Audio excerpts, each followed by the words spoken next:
Union Ministry of Home Affairs is currently reviewing the ground rules for Kuki-Zo insurgent groups in Manipur, which have been under suspension Operation Sioux agreement with the government since 2008. Sources said that among the measures proposed is the relocation of Sioux camps from areas close to the valley districts to more remote locations in the hills.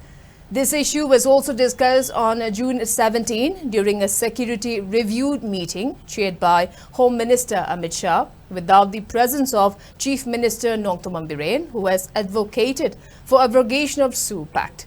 State government declined to send representatives to a February 29 meeting called by the ministry to extend the Sioux Pact, leaving the agreement uncertain.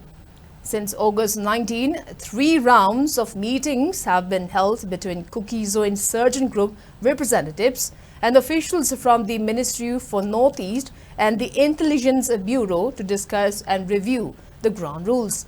Before the recent violence in Manipur, the Sioux groups UPF and KNO had reached a political settlement with the ministry, agreeing to a self-government model through a territorial council for the Kuki-Zo in Manipur.